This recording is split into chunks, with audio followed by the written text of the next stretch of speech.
تو ناظرین، جیسا کہ میں نے آپ کو پچھلی ویڈیو کے آخر میں بتایا کہ اب ہم اگلے پارٹ میں جاننے جا رہے ہیں کہ یزید کی ولی عہدی پر حضرت معاویہ کو اتنا اصرار کیوں کرنا پڑا اور بعض حضرات نے اس کی مخالفت کیوں کی۔ تو ناظرین، اب آپ کے سامنے رکھتے ہیں کہ ان کا اصرار اور اس کی بنیاد آخر کیا تھی۔ تو ناظرین، ہمارے سامنے ایسی کوئی چیز نہیں جس کی بنیاد پر قطعی انداز میں کہا جا سکے کہ امیر معاویہ کو کیوں اصرار تھا کہ اپنے بات کے لیے اپنے بیٹے یعنی یزید کو ولی عہد بنا کر جائیں، جس پر ابن کثیر نے کچھ یوں لکھا کہ اور یہ بات اس شدید محبت کی وجہ سے تھی جو ایک باپ کو بیٹے سے ہوتی ہے، نیز اس کی دنیاوی شرافت اور اصلاحات کی بنا پر، اور خاص کردہ جو بادشاہوں کی اولاد میں فنون جنگ اور نظم مملکت سے واقفیت اور شاہانہ گروہ فر کی اہلیت ہوتی ہے۔ نیز معاویہ سمجھتے تھے کہ اس معنی میں صحابہ کی اولاد میں کوئی دوسرا نہیں ہے جو کاروبار مملکت سنبھال سکے۔ چنانچہ عبداللہ بن عمر سے انہوں نے کہا تھا، میں اگر یزید کو نہ بناؤں تو ڈرتا ہوں کہ رعیت کو اپنے بات ایسے چھوڑ جاؤں گا جیسے بارش میں بکریاں کہ جن کا کوئی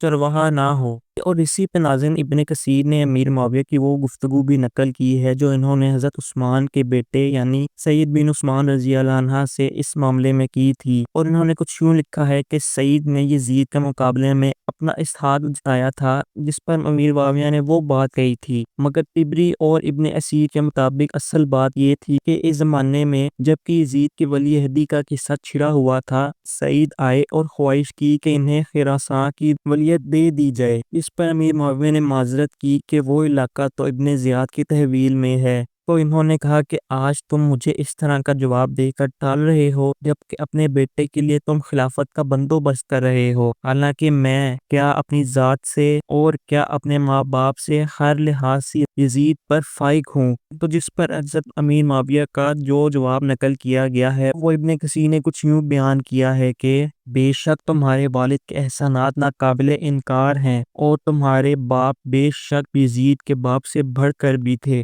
اور تمہاری ماں بھی یزید کی ماں سے اس بنا پر فائق ہیں کہ وہ قریشی تھیں اور یزید کی ماں بنی کلب کی۔ لیکن تم جو اپنے بارے میں کہتے ہو تو سنو کہ تمہارے جیسے اگر اتنے بھی ہوں کہ غوطہ دمشق بھر جائے تب بھی یزید مجھے تم سب سے محبوب تر ہوگا۔ تو ناظرین، اس پر ابن کثیر کچھ یوں کہنا چاہتے ہیں کہ اگرچہ امیر معاویہ کے اس فیصلے میں محبت پدری کا بھی دخل تھا، مگر تنہا یہ بات نہیں تھی بلکہ وہ یزید کو کاروبار مملکت کے لیے اہل تر بھی جانتے تھے۔ اور اسی پر وہ مزید کچھ یوں لکھتے ہیں کہ ہم معاویہ کے سلسلے میں نقل کر چکے ہیں کہ انہوں نے ایک دن اپنے خطبے میں کہا تھا کہ اے اللہ، اگر تو جانتا ہے کہ میں نے یزید کو اس کی اہلیت کی بنا پر ولی عہد بنایا ہے تو اس کی ولیت کو تو تکمیل تک پہنچا دے، اور اگر میرا یہ کام اس لیے ہے کہ مجھے اس سے محبت ہے تو پھر اسے تو پورا نہ ہونے دے۔ اور ناظرین، اس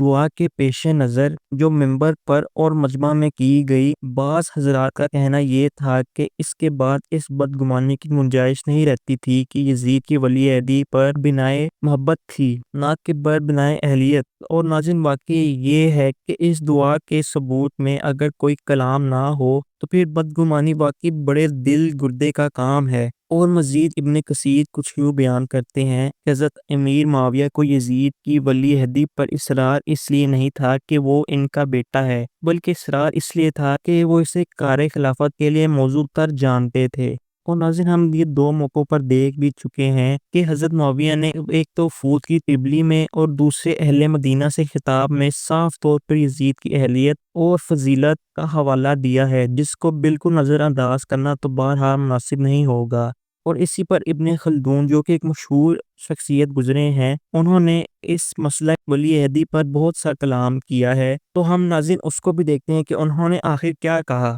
تو انہوں نے ناظرین یہ کہا کہ امامت اور خلافت کے معنی اصل میں امت کی دینی اور دنیاوی مصلحہ کی نگرانی اور حفاظت کے ہیں، بس امام لوگوں کی مصلحہ کا امین اور ان کی بہبود کا ذمہ دار ہے، اور جب وہ اپنی زندگی میں اس کا ذمہ دار ہے اور اس سے مسلمانوں کی فلاح اور بہبود عزیز ہے تو قدرتی طور پر اس کی خواہش بھی ہونی چاہیے اور اس کا اخلاقی فریضہ بھی ہے کہ اپنی موت کے بعد کے لیے بھی ان کی بھلائی کی فکر کرے۔ اور کسی ایسے آدمی کو قائم مقام کر جائے جو اسی کی طرح ان کے معاملات کو دیکھ بھال کرنے والا ہو، اور لوگ اس سے اسی طرح مطمئن رہیں جیسے اس کے پیش رو سے مطمئن تھے۔ اور یہ شرعاً بالکل جائز ہے، کیونکہ اس کے جواز پر اور اس طرح امامت کے انعقاد پر امت کا اجماع ہو چکا ہے۔ اور ابو بکر رضی اللہ عنہ نے صحابہ کی موجودگی میں حضرت عمر رضی اللہ عنہ کو اسی طرح قائم مقام بنا دیا تھا، جس کو صحابہ رضی اللہ عنہ نے جائز ٹھہرایا، اور حضرت عمر رضی اللہ عنہ کی اطاعت نے پر لازم کر لی۔ بعد ازاں جب حضرت عمر رضی اللہ عنہ کی وفات کا وقت آیا تو آپ رضی اللہ عنہ نے اپنے بارے عشرہ مبشرہ میں کے باقی ماندہ 6 اصحاب کو سونپ دیا کہ وہ مشورہ کر کے خلافت کسی ایک کے سپرد کر دیں، اور پھر ان میں سے بعض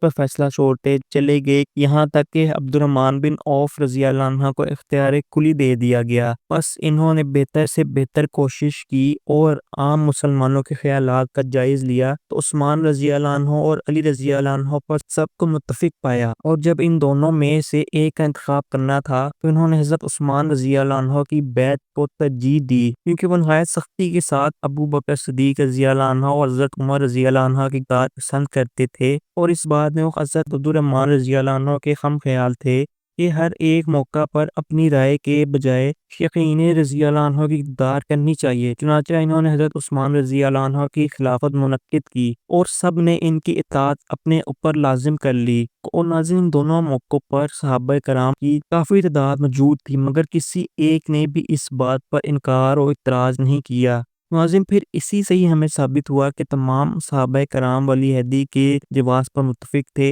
اور اجماع جیسا کہ معلوم ہے حجت شرعی ہے، بس امام اس معاملے میں متہم نہیں ہو سکتا، اگرچہ وہ یہ کارروائی اپنے باپ یا بیٹے ہی کے حق میں کیوں نہ کرے، اور وہ اس لیے کہ جب اس کی خیر اندیشی پر اس کی زندگی میں اعتماد ہے تو موت کے بعد تو بدرجہ اول انہیں اس پر کوئی الزام نہیں آنا چاہیے۔ اور اس پر بعض لوگوں کی رائے ہے کہ باپ اور بیٹے کو ولی عہد بنانے میں امام کی نیت پر شبہ کیا جا سکتا ہے، اور بعض صرف بیٹے کے حق میں یہ رائے رکھتے ہیں۔ اور ناظرین، یہ مزید کچھ یوں لکھتے ہیں کہ خلفائے راشدین کے دور میں اور معاویہ رضی اللہ عنہ کے دور میں ایک بہت بڑا فرق ہو گیا تھا، اور یہ فرق یہ تھا کہ خلفائے راشدین کے دور میں مسلمانوں کی طبیعتوں پر دین کی گرفت بہت سخت تھی، اور ان کی پسند و ناپسند اور رضا و عدم رضا کا معیار صرف دین تھا، اور ان کا دینی ضمیر انہیں ہر اس بات سے باز رکھنے کے لیے کافی تھا جو دینی نقطہ نظر سے نامناسب تھی، اور وہ انہیں اس بات پر مدح کر دیتا تھا جس میں دینی بھلائی ہوتی تھی۔ بس ان حضرات میں سے جنہوں نے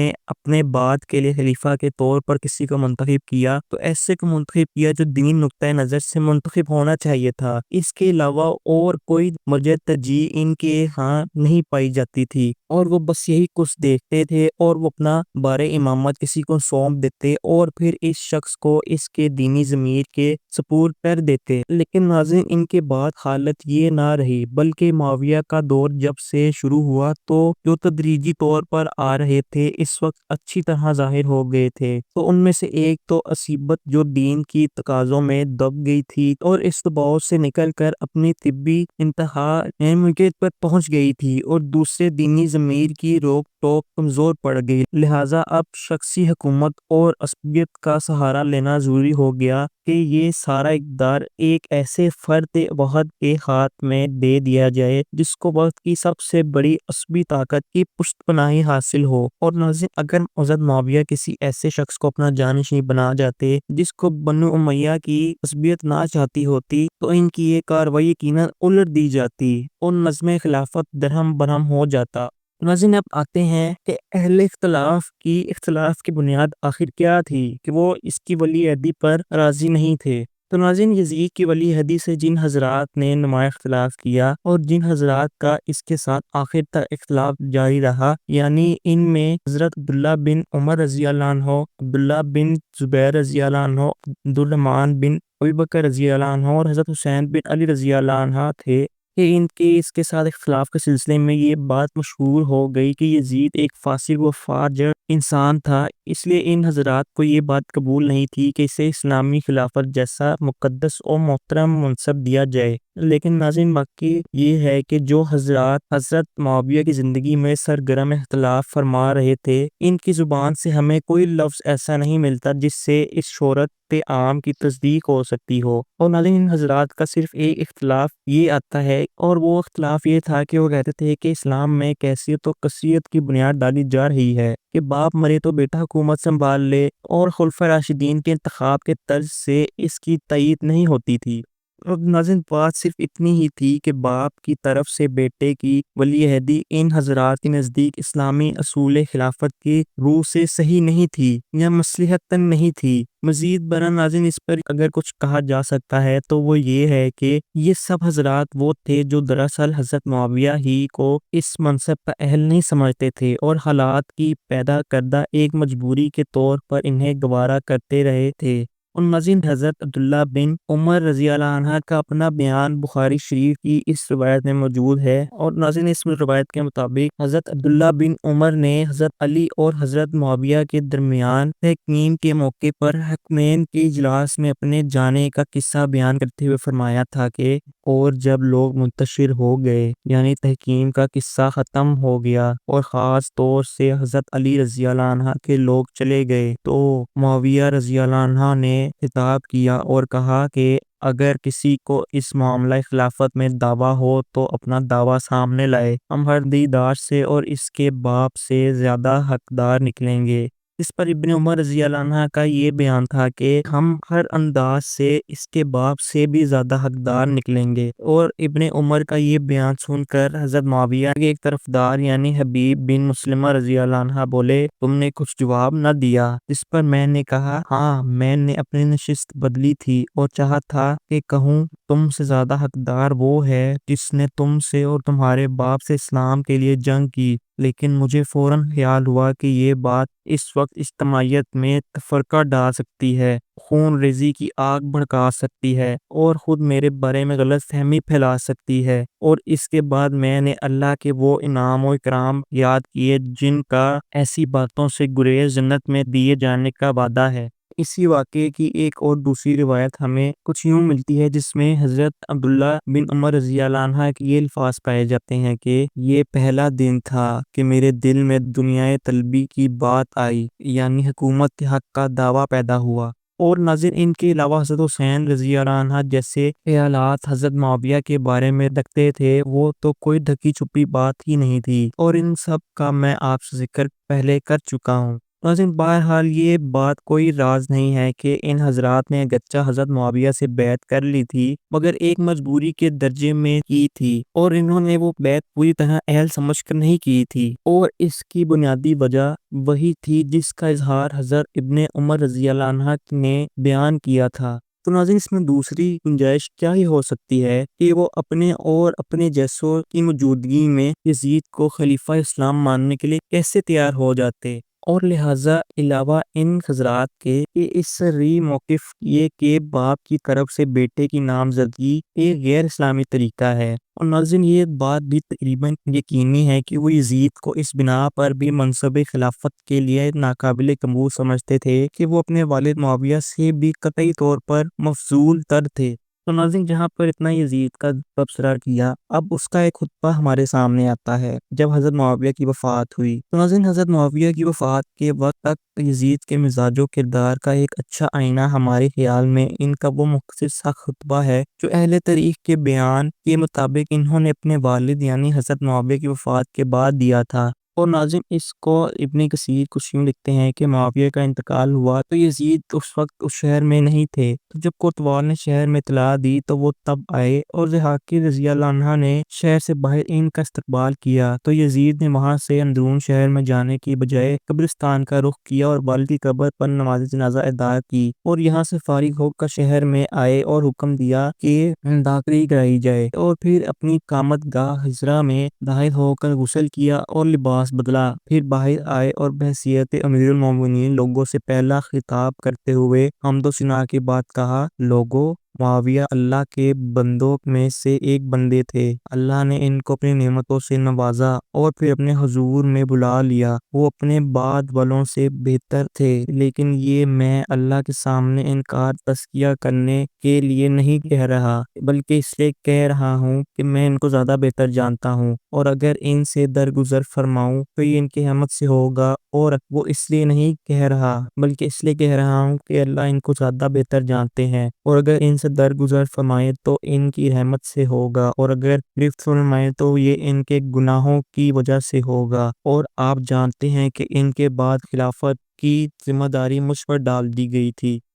تو ناظرین، یزید کا معاملہ اتنا نازک ہے کہ اس کے حق میں بالکل سیدھی اور معقول بات کہتے ہوئے بھی ڈر لگتا ہے کہ کہیں یہ ہم پر الٹ ہی نہ پڑ جائے، کیونکہ اس نے جو کارنامہ سر انجام دیا تھا، اس کے بعد میرے مطابق اس کی تعریف بیان کرنا اور اس کے حق میں کوئی اس طرح کی بات کر دینا جس نے کی بھی ہو، وہ ایسا ہی ہے کہ اپنے سر پہ بندہ خود کلہاڑی مارے۔ اور ناظرین، میں پناہ مانگتا ہوں اللہ کی ذات سے کہ اگر میرے چاہتے یا نہ چاہتے ہوئے کچھ اس طرح کی باتیں اس کے بارے میں بیان ہو جائیں جو اسے نہ کی ہوں، اور کچھ مورخین اس کی تعریف میں وہ باتیں لکھی ہوں، تو میں اللہ سے پناہ چاہوں گا، کیونکہ ناظرین میرا مقصد اس کی تعریفیں یا اس کی دلیلیں پیش کرنا نہیں ہے آپ کے سامنے، بلکہ میرا مقصد ہے کہ میں آپ کو تاریخ میں یہ ہونے والے واقعات کے بارے میں بتاؤں، اور ساتھ میں یہ بھی بتاؤں کہ اس میں کون کون شخصیات شامل تھیں اور کیا پس منظر تھا اس واقعے کربلا سے پہلے کا۔ تو ناظرین، ہم اس خطبے سے صرف یہ نتیجہ نکالتے ہیں کہ وہ بندروں ریچھوں کے ساتھ کھیلنے والا،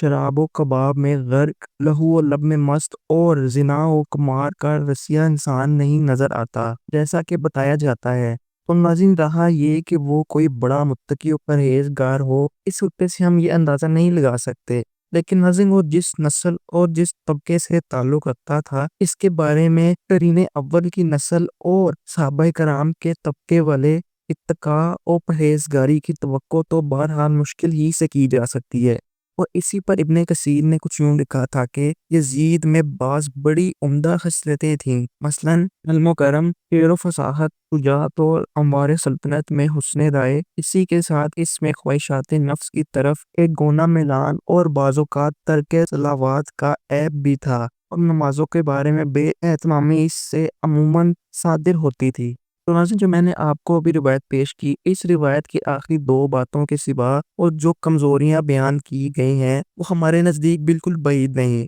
اور ناظرین فلسفہ تاریخ کے مطابق ان کمزوریوں کا دور اس وقت شروع ہو چکا تھا۔ تو ناظرین، یہ بات یہیں پر اختتام پذیر ہوتا ہے۔ اب ہم اگلے باب میں دیکھنے جا رہے ہیں کہ حضرت امیر معاویہ کی وفات کے بعد عہد یزید کا آغاز شروع ہوا، اور اس میں ناظرین امام حسین علیہ السلام کی ہجرت کا واقعہ بھی شامل ہے۔ ناظرین، آپ سب سے یہ گزارش ہے کہ ہر ویڈیو پر اپنا فیڈ بیک ضرور دیا کریں کہ آپ کو یہ سیریز کیسی لگ رہی ہے، اور اگر آپ کو اس میں سے کچھ بھی معلومات فراہم ہوتی ہیں تو ہمارے چینل کو سبسکرائب کر کے اس ویڈیو کو بھی لائک